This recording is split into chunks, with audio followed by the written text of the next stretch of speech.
নমস্কার বন্ধুরা, কেমন আছেন? আশা করছি ভালো আছেন। আপনাদের ভালোবাসায় আমিও কিন্তু খুব ভালো আছি।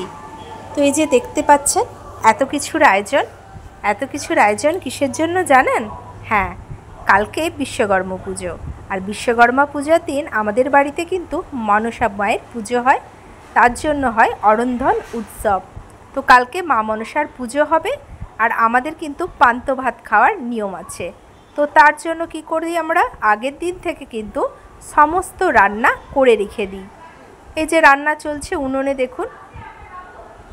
তো সকাল হয়ে গিয়েছে, সকাল হতেই আমাদের ব্রাহ্মণ মশাই কিন্তু চলে এসছে আমাদের মনসা পূজার জন্য। তো আমাদের মন্দিরে মা মনসার পুজোটা হয়ে গিয়েছে, আর এখানেও দেখুন উনুনেও পুজো চলছে। এই যে আমাদের ছোট ব্রাহ্মণ মশাই চলে এসছেন পুজো করতে।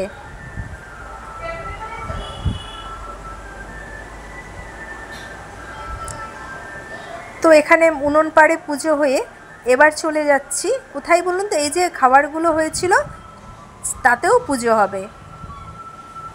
তো রান্না হয়েছে চিংড়ি মাছের পোস্ত, ইলিশ মাছ ভাপা, ওল ভাজা, আলু ভাজা, কুঁদরি ভাজা, বেগুন ভাজা, কাওড়ালা ভাজা, সজনে পাতা ভাজা, ঢ্যাঁড়স ভাজা, পটল ভাজা, পেঁপে ভাজা, চিচিঙ্গে ভাজা। আর রয়েছে যেটা বিনা অসম্পূর্ণ, সেটা হচ্ছে চালতা দিয়ে খেসারির ডাল। আর এই যে এক হাঁড়ি পান্তা ভাত। খাবেন তো বন্ধুরা? চলে আসুন, নিমন্ত্রণ দিলাম কিন্তু। এই যে আমার ছেলে খোশ মেজাজে কিন্তু ঘুরে যাচ্ছে। এদিকে দেখুন স্নান টান করে কিন্তু আমিও খেতে বসে গিয়েছি। সবাই খেয়ে নিয়েছে, আমরা মা ছেলেতে খাচ্ছি।